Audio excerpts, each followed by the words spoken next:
Hello, I'm Jeremy, and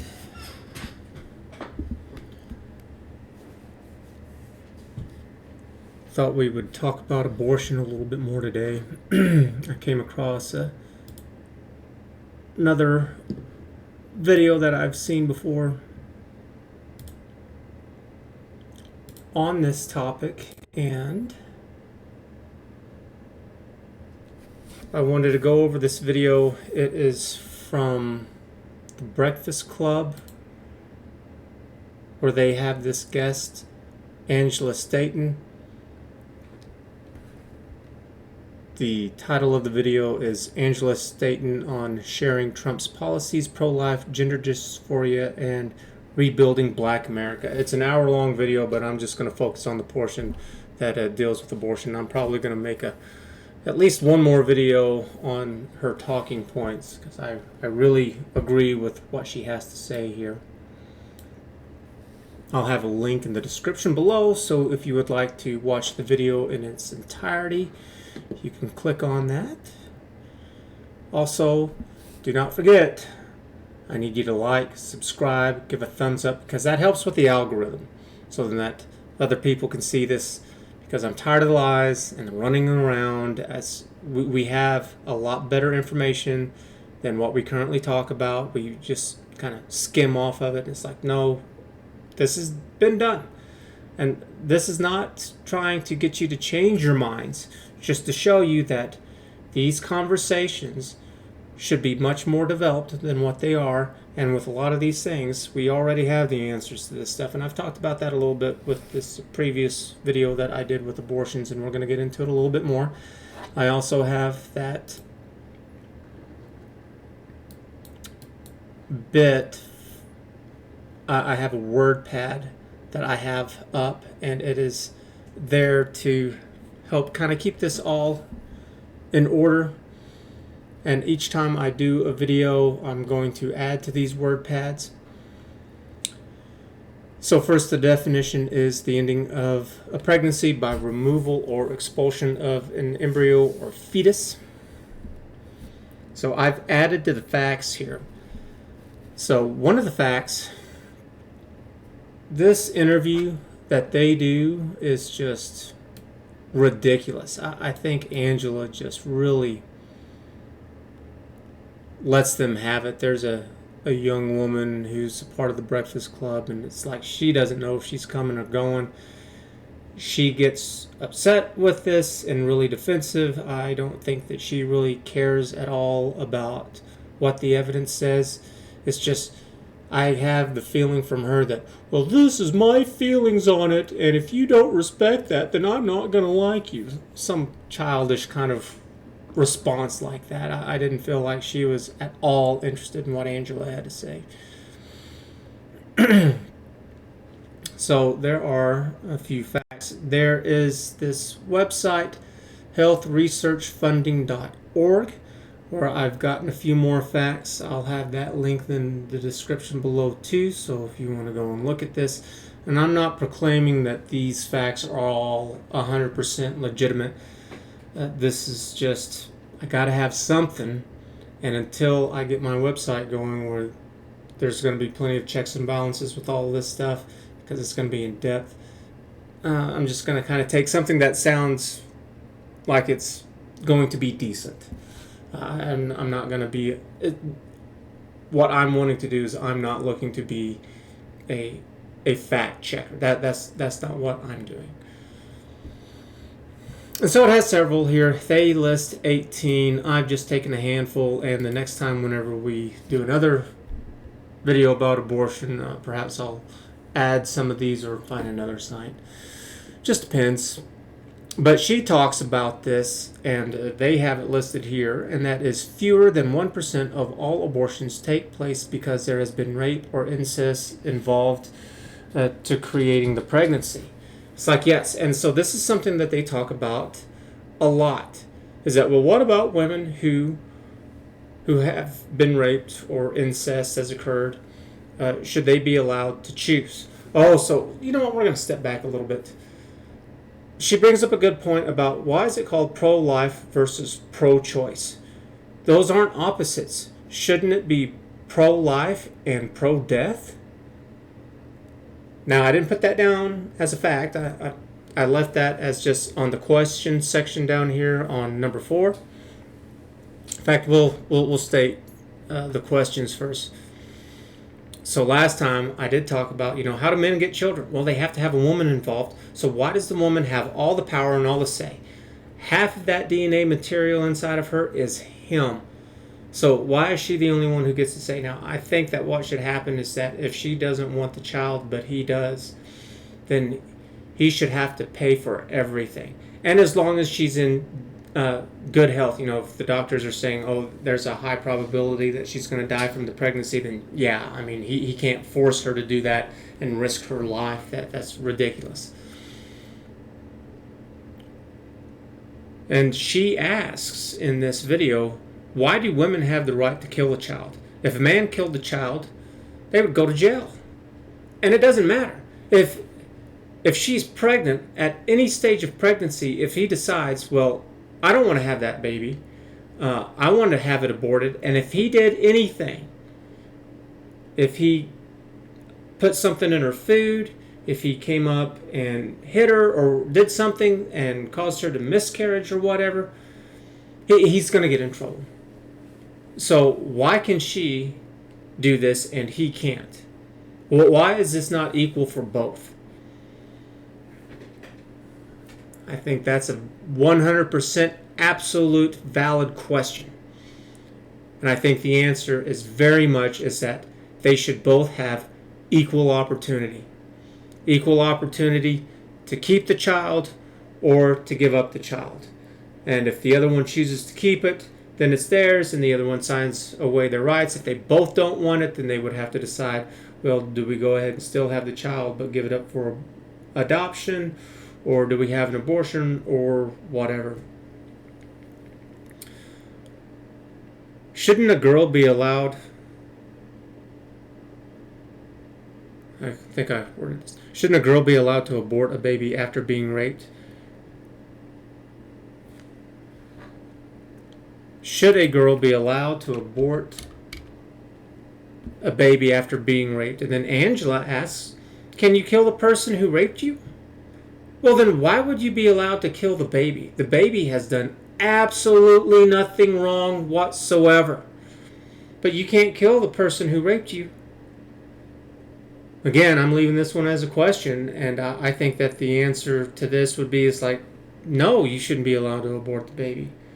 Maybe after hearing her talk, I was a little bit more for, yes, let the woman abort the baby during a rape, and I would also go a little bit further and say that the guy does not get any rights of any kind if he raped a woman.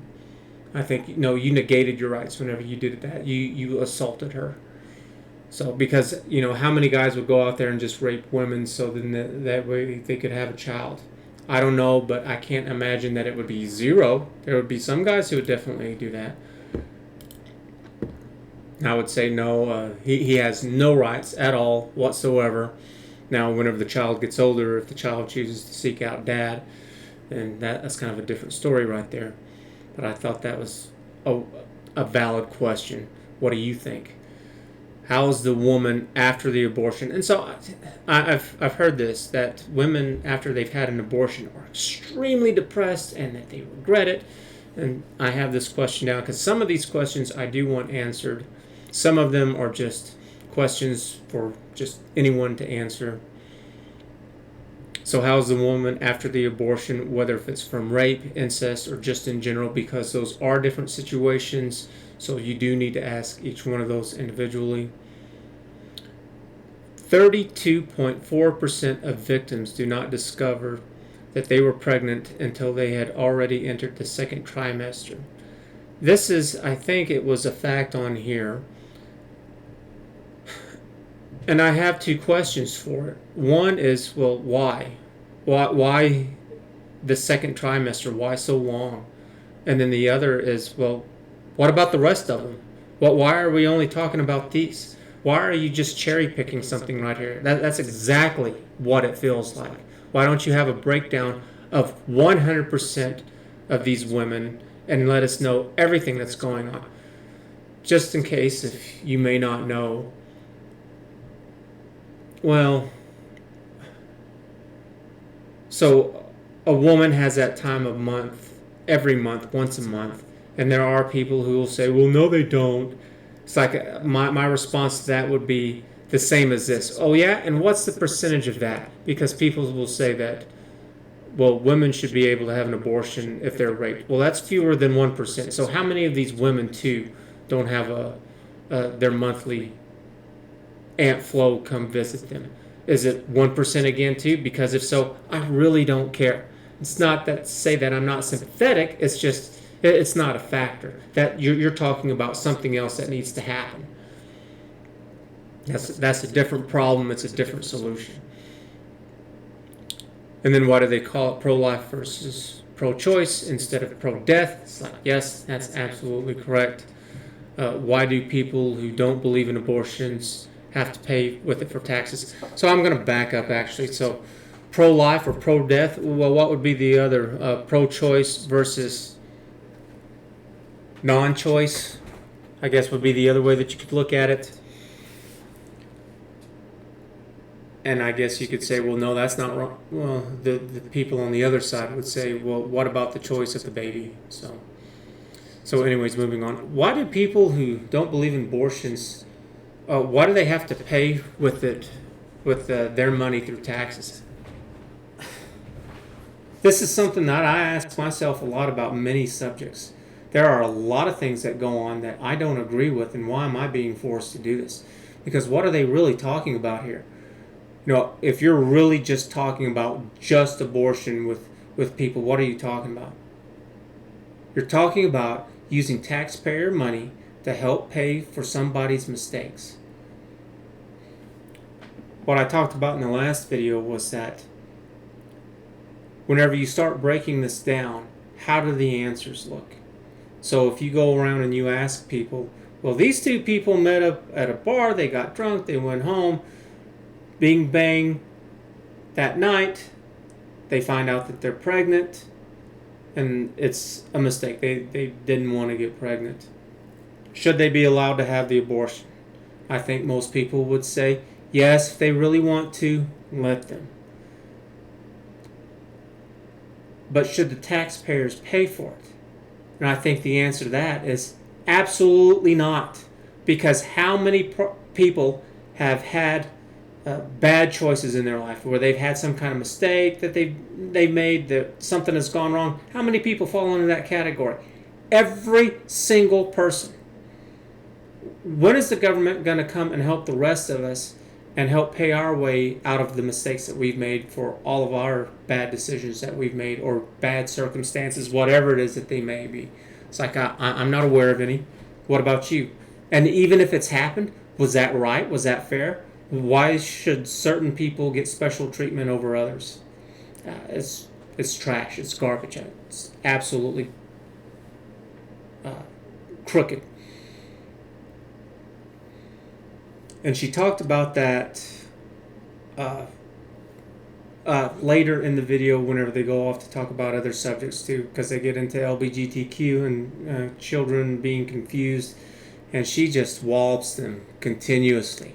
I don't think that they ever have a leg to stand on through the whole thing. Like, for example, one of the things that they start talking about is trans men, trans women, and all this stuff. And that little young girl keeps saying the same stupid stuff. And she keeps saying, well, I feel like, and I feel like. And Angela does it too.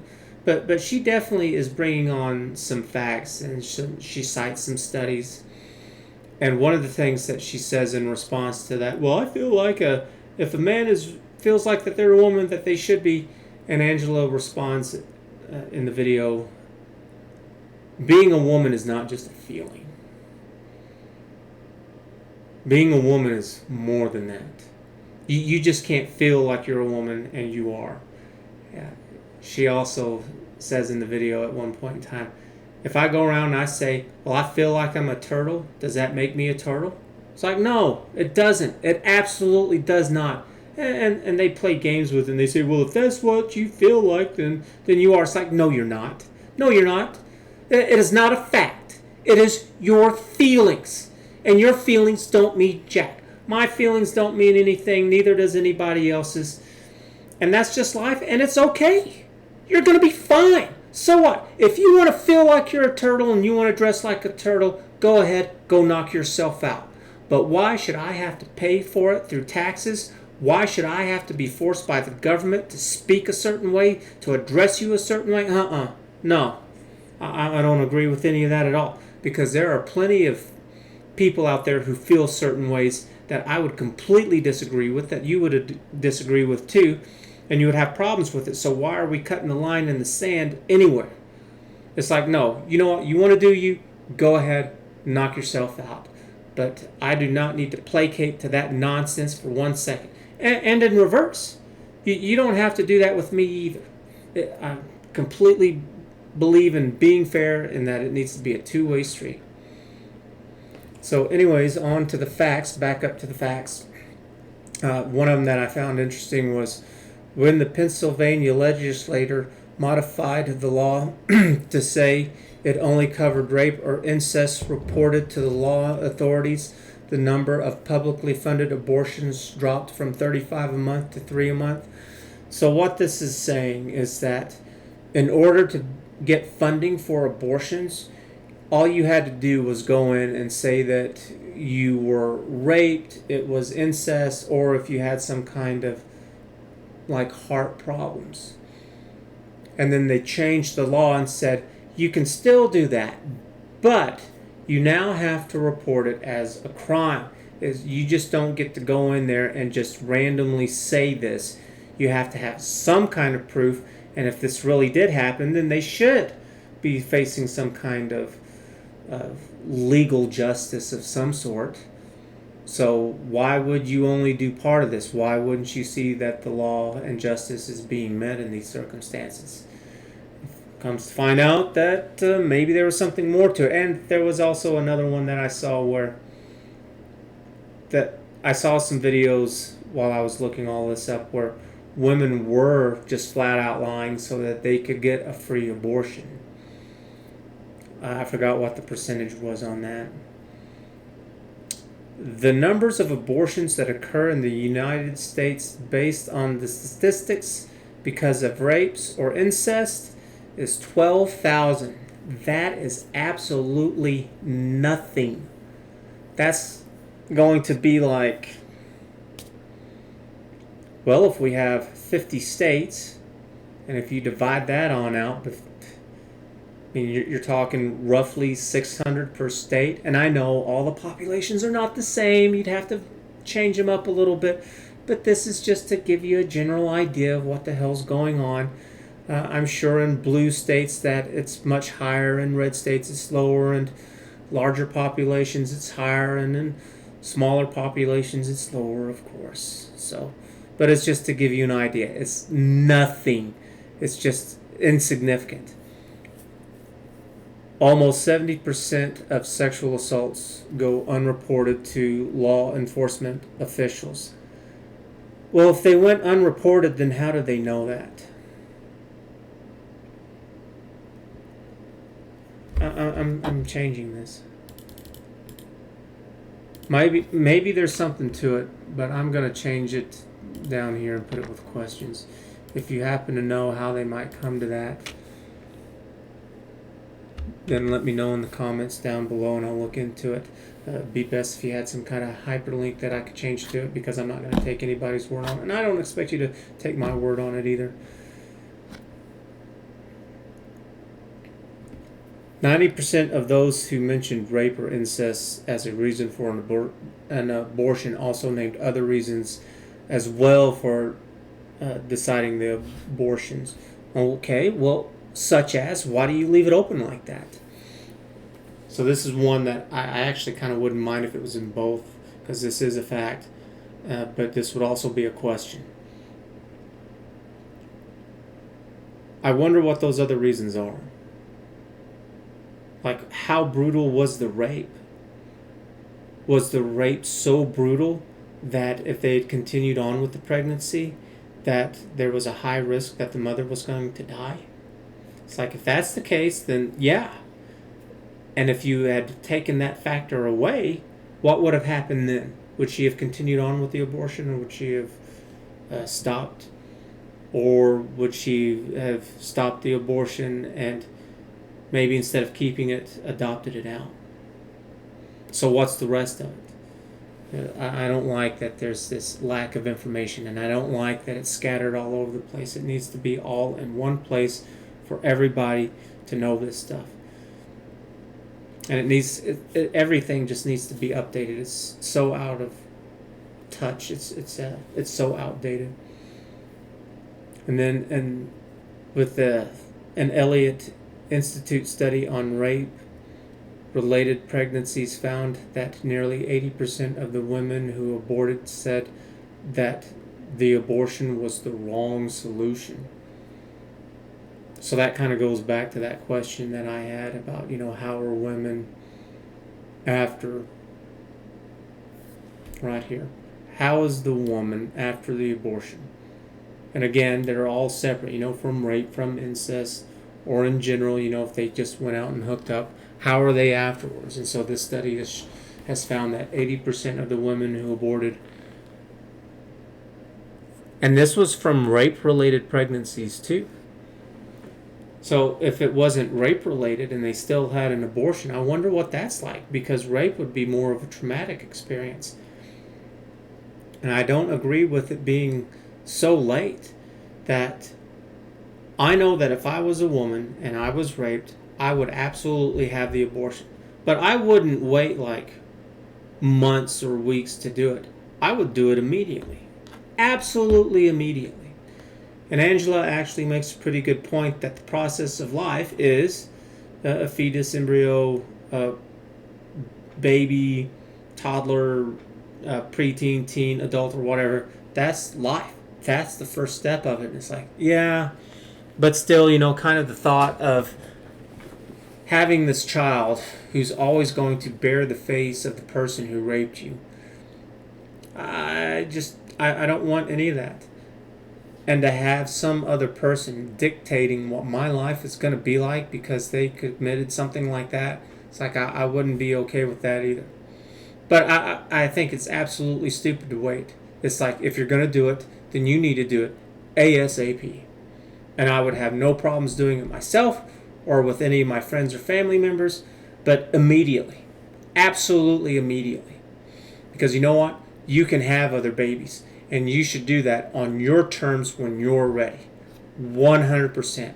And I hate this nonsense of, well, women should have the right to choose. It's like, okay, well, other than rape and incest, that's 1% of this. They did have that right. They did choose. They chose to take their dumb selves to a bar and to drink and get drunk and to hook up and to not be on the pill or to use some kind of other form of contraception. Because they have the pill, they have condoms, they have foam, they have the morning after pill, they have shots, they have all kinds of things out there. So don't tell me that she didn't have a choice. She absolutely did. And so did he. Either one of them could have done any of this stuff. And they didn't. Well, I mean, I guess he can't do as many options as she can, but they could have. And you know what? If you didn't know each other, he didn't know that if she was on the pill or not, I don't feel sorry for him. Oh, she got knocked up and now she wants to keep the baby and you don't want to pay child support? Maybe you should have gotten to know her first. So, yeah. But that's where we're going to leave it. I hope that this made you think. I hope this also kind of cleared it up as to, yeah, you know what? We do have a lot more evidence on this other than just pro-life or pro-choice. What's the rest of it? This thing isn't anywhere near being completed on being filled out. There's plenty of research and studies and people who have commented before all this happened, during the process, and afterwards. So, yeah. Anyways, I hope you liked it. Give a thumbs up, subscribe, help me out with the algorithm because I'm going to keep doing this with others. And so if you have any questions or concerns, this is going to be the place where we're going to address all these things. And once and for all, whenever the website gets going, I'm going to nail this out of the park. Because every single time something comes up, it's like my plan of action. It absolutely works and applies in flying colors. it's great. So I've been thinking too about some things that I could do to help kind of propagate this, and it looks like I might go ahead and see what it takes to make apps. I actually came up with 3 really good, strong ideas for 3 apps. I wouldn't be surprised if they're out there, but at least in some form. I don't know if they've got exactly what it is, but I don't care. I'm going to do these because it's good. So thanks a lot for watching. We'll see you next time. Bye.